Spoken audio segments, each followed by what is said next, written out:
Marriage should be fun, fulfilling, and full of joy, but too often, outside voices try to define what it should look like. Your Best Marriage Now is here to challenge the norms and help couples build a relationship that feels right for them. Hosted by Reshema and Jacques Mountain, this podcast is all about embracing the freedom to love, laugh, and grow together. We believe in living at your own address, meaning your marriage should reflect your values, your happiness, and your vision. Join us as we share real conversations, practical insights, and plenty of fun along the way. Let's dive in together. Well, hello and welcome to Your Best Marriage Now. I am Jacques Mountain and I am joined with my wife, Reshema Mountain. And this is our podcast. You might be catching us on social media or YouTube, but we are here on a regular basis, just wanting to talk about how marriage is, how good it is, how much we enjoy it. Marriage should be fun. Yes. So that's what we're bringing to you today. And we start off every time we get on and we talk about the foundation, the pillars that we built our marriage on, and we call them the 3 C's, and they are communication, compromise, and commitment. And if you've just joined us for the first time, the last couple of weeks that we've been on, we've talked about communication. We've talked about the fact that it came from a Latin word, which means common care, that we're caring for one another. We're being common with one another. And then this week, we're going to go a little deeper because my wife says, I need to know what she really needs. Yes. You know, what a woman really needs. So Yes. Is that what we're going to talk about this week with the people? We're going to talk about, do you really know what I need? What you need. Okay, well, Yes. go to it. Get to it then. You know, it's out here now. You know, just talking about what a real man and what a real woman needs. Right. Ladies, we want our needs met. Yes. So, you know, we've been talking about how that can actually change. We've been married for... This will be 20 years, 20 y'all. years. 20 years. So in the beginning, you know, it was pretty much, oh, you were coming after me. You know, you were initiating, you were spoiling me, you were doing all of those things. And then after we grew in marriage, I realized those things actually changed. Right. Because in the beginning, like there's a book about the five languages of love. Love languages. Yeah, I never read the book, I'm gonna be honest with y'all. I just know what they are. So communication has been really big in our relationship because I was able early on to identify I really needed quality time. I needed him to spend time with me. I didn't want you hanging out with your boys. I didn't want you always serving at the church. I didn't want you always with your fraternity brothers, which he wasn't.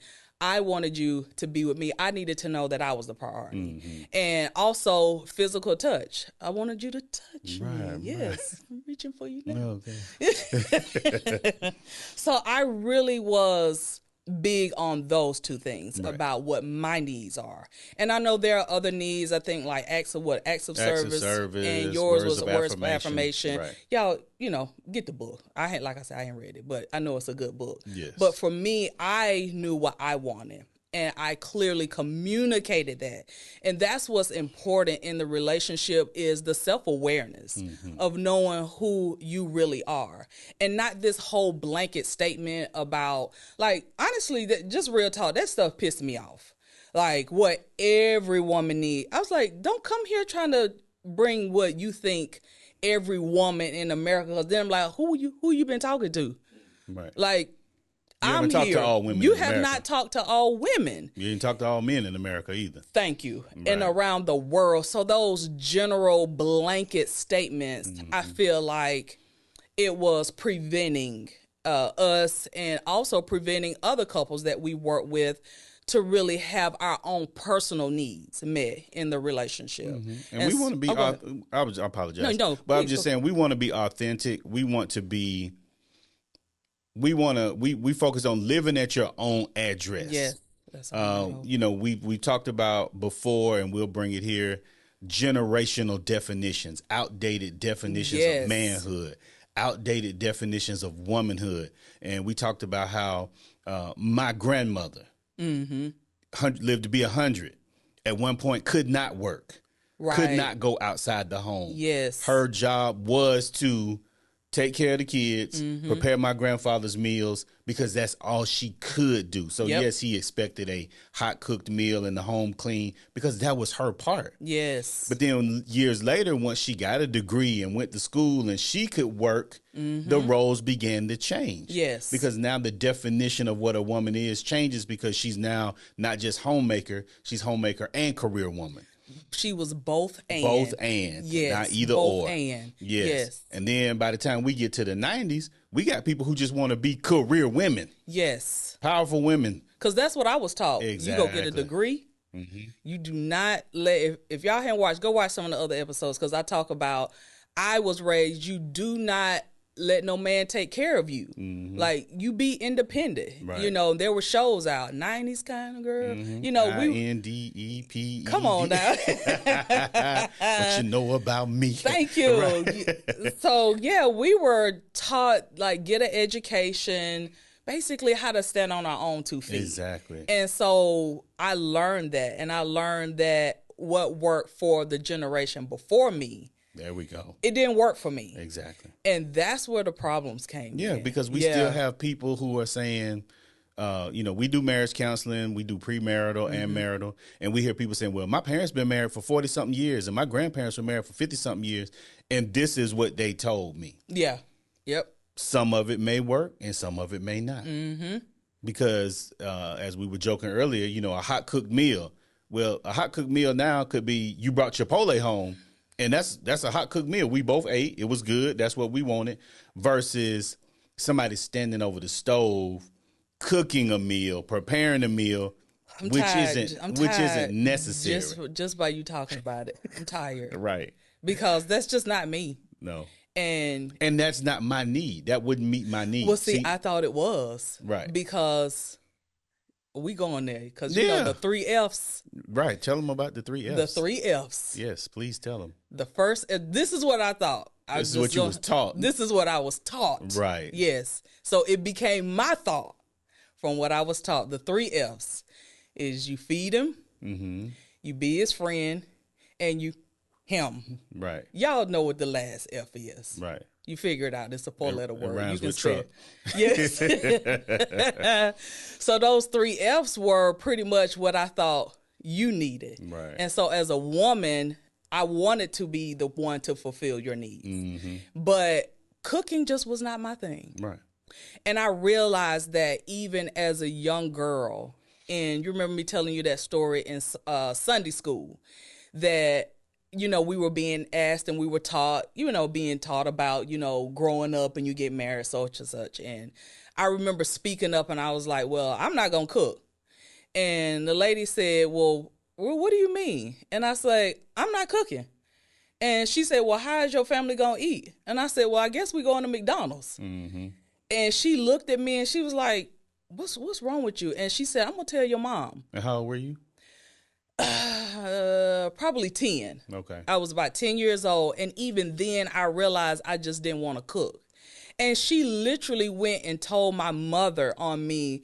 She's like, Marilyn, you need to do something with this girl. Cause she over here talking about she not gonna cook. And we cook. And I didn't know why I felt so bad about something that was so real to me. I just did not want to cook. And it actually was being expressed even as I got older, because during Thanksgiving, my mom would be in the kitchen, my sisters and my mom would get me to come in and help. And I hated it because I was like, the football game is on. It was like, y'all don't see the game is on. It's like, I want to go. The guys in there watching football, I was like, why they get, but that was a need of mine, a need to go watch the football game. But I felt forced to go in there and do something because of the things that I was taught about what I needed to be as a woman in order to meet the needs of a man, then bring your plate and stuff. Oh, go ahead. So let's talk about that. So in order to be the real you, first of all, you needed to know who the real you was. Yes. I think we talked about recently the Bible talks about train up a child in the way you should go. And I didn't really understand it until one time I read the translation. It says, train them up in the way that they're already bent. Yes. The direction they're already going. Just lead them in the direction they're already going. I finally understood it reading that translation. It's like you're trying to make me be something that he didn't put in me. Yes. You're trying to make me be something that I'm never going to be. Let's stop lying to our children, telling them they can be anything they want to be because they can't. Right. You are gifted with certain things. You can do certain things, and there's certain things you just can't do. Yes. Just like this podcast. We were not gifted to do this.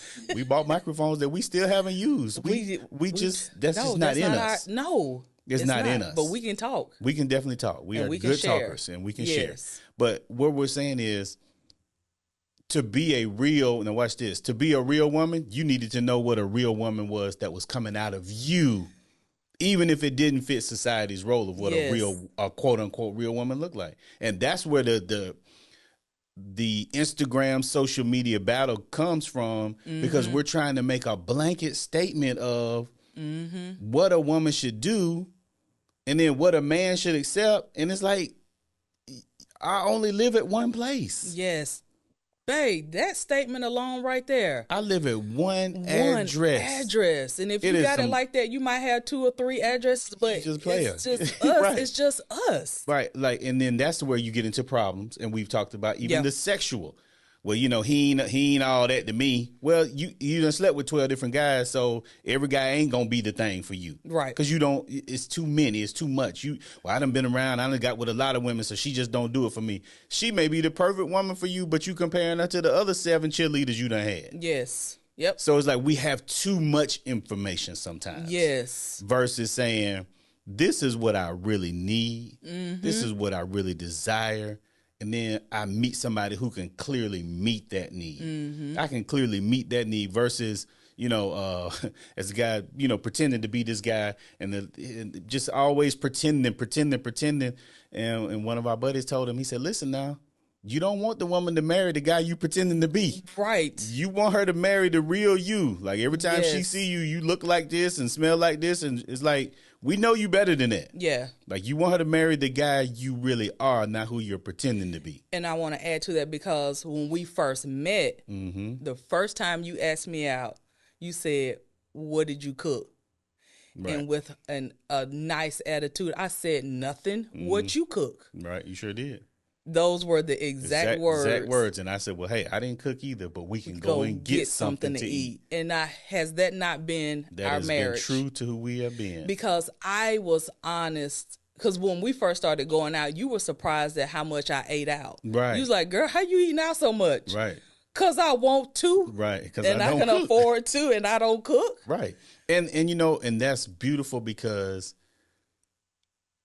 I didn't need that. I didn't need a cooked meal. And then we talked about how I grew up. Come on now, my mom didn't cook every night. My mom was like, it is groceries in there. You can go in there and eat whatever you want. Eat McDonald's, go to Burger King. So that wasn't even a need for me. For you. For me. And that's what we saying. Right. Get to know your spouse. Yes. Find out what they need. And then from that, we started compromising. Yes. Because I started complaining in the early years of our marriage. I was complaining because I was frustrated. Right. I was frustrated with the laundry. I was frustrated because I did have to cook, because at the time we were building a business and we didn't have the luxury of eating out as much as we used to, because the money was going to the business. Right. And so who did that leave to cook? That left me. And so you remember I was trying crock pot recipes and good God. Oh man, I was trying so hard. Casseroles. And we had stuff we could eat for 3-4 days. Like, bro, here it is right here. This 18 by 18 platter. And this is Monday through Thursday, brother. This is dinner for 4 days. It was the best I had. And then it was a complaint about the laundry, because you was washing clothes all day Saturday, folding them, putting them up. We never really got them put up. And then over the years, I said, we washed them fold. I said, we never really got them put up. Because, you know, some would still be in the basket. Y'all know these clothes sit in those baskets. They don't always get put up. You know, you be digging through the basket looking for your underwear and your other sock that match the sock that's in the drawer. You know, that's just. Man, I was so frustrated, dude. I complained so bad. After years, we realized, man, okay, this is taking time from us. Mm-hmm. This is not what we're best at. Mm-hmm. And eventually we started outsourcing. But before, I want to insert that part about what you shared with me. Oh, go ahead. Because you said, why did you pray for a family when you knew these were the things that you had to do? Yes. And it sent me back to that girl in the Sunday school class.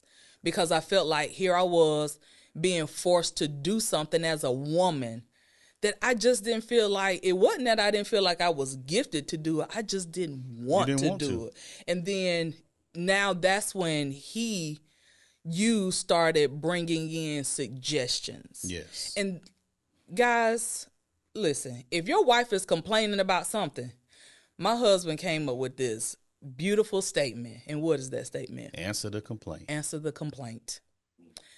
And things started turning around. Because we started doing better financially, but you were still complaining about the laundry. Oh, God, the laundry. And I was like, I tell you what, how about we just take the laundry to the wash and fold people? Yes.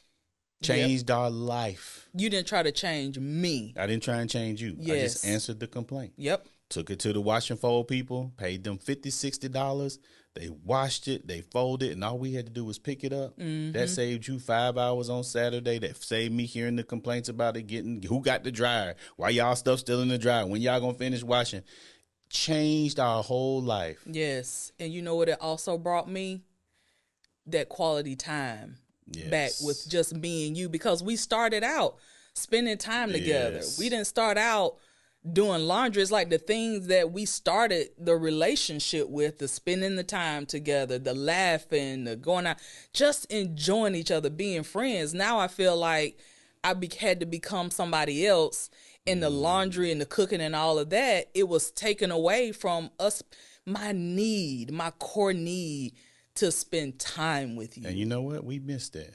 Yeah. That's pretty good right there. Yeah. The things we built the relationship on. Yep.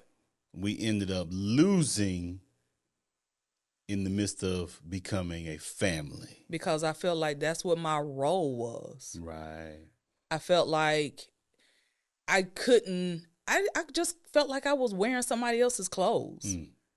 And in my frustration and complaining, I thank God for you looking for an answer. Yes. Because there's always an answer. So even if it's at the point where I don't know where people are financially, I don't ever try to dig in people's pockets, but look for an answer that maybe you can help out a little bit. Or as a husband, you like, I don't want to do the laundry either. So is it something that you can do in your work or business, or forego one meal because it's all bringing us back to us. Yes. And let me, I'm gonna, talk to the people for a second here. And this is what we're really saying. We started off these relationships. We went down the aisle. We wanted to get married because we wanted to be with that person. Mm-hmm. We wanted to spend time with that person. We wanted to love that person. But in the midst of life happening, we lose the person in the midst of the activities, mm-hmm. in the midst of trying to have a career, trying to build a business, a ministry, the children. And we have to make sure that the person remains the priority. That person that you love, that you committed your life to, mm-hmm. that you cried with on that altar, you snotted with, mm-hmm. I'm here forever, better or worse. They still have to remain the priority. Yeah. And so that's where the outsourcing became important, because it gave us time back. Yeah. It gave us a chance to breathe mm-hmm. on a Saturday when everybody wants to rest anyway. Yes. So why put it all on mom to get up, cook, clean, put it all on dad to wash the cars, cut the grass, versus saying, you know what?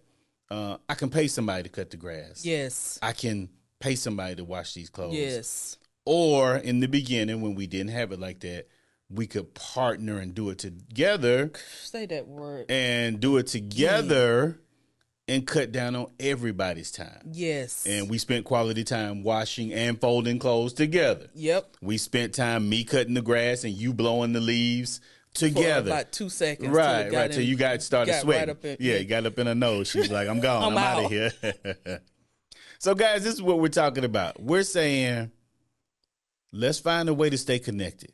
What your spouse needs may not be what every need in everybody in America is. Let's stop listening to these blanket statements about what all men need. All men need is sex and respect. No, actually, we need more than that. Actually, we do need more than that. We need communication. We need somebody to hear our fears. We need somebody to hear our disappointments, our hurts, our frustrations. We need somebody to celebrate us when we do good. We need more than just sex and a good hot meal and he'll be okay. That's all a man needs. That's not true. That is not all a man needs. So what we're saying is find out what your spouse really needs. If it's single people out here and you're watching it, find out what the person really needs that you're dating, that you're interested in. And then sometimes be mature enough to say, you know what? I don't know if I can do that. Can we be honest? Let's just say that. Can we be honest? Yeah. Yes. I may not be that person. Yes. They're an avid book reader. They're an avid Kindle reader, and they just love to talk about books. And you ain't read a book since you left high school. They may not be the person for you. Yes, and that's okay. And that's okay. Because God has somebody for you, but you have to be honest about who you are. Yes. About what you need, about what's real to you versus what you think the other person wants or what they need. And if you want to grow in that area, that's something different. Yeah. Well, you know what? I could read more and I would enjoy reading more. I just was never encouraged to read more. But let's not deceive people and say, oh yeah, I read all the time. Oh, I got so many downloaded books, and you joker, you know you ain't read since 12th grade. You barely made it out of the 12th. You know, they had summa cum laude. They had magna cum laude, and you graduated laude. You barely got out of there. You know what I'm saying? Talking about you a reader. You're not no reader. So I do want to share this. This is my prayer.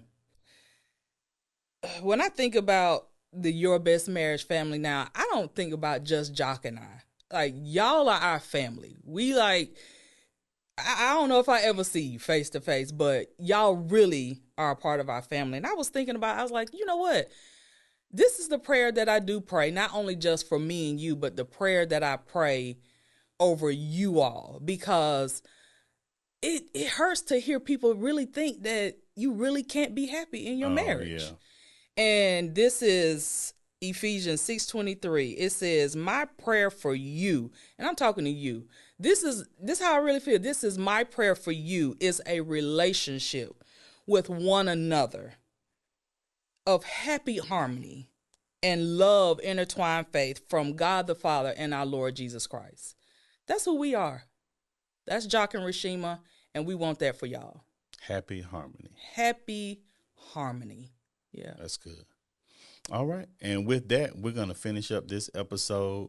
But before we go, we'd like to thank our sponsor, Dream Home Inspections. And Dream Home Inspections is an inspection company. They do residential and commercial inspections, and they want you to know exactly what you're buying before you're buying it. So you can reach them at 678-516-9467, and the number's on the screen, or you can go to their website at Dream Home Inspection, no S on the end.org, and learn more about the company. Hey, and if you're interested in being a sponsor, feel free to reach out to us. We'd love to highlight your company here on Your Best Marriage.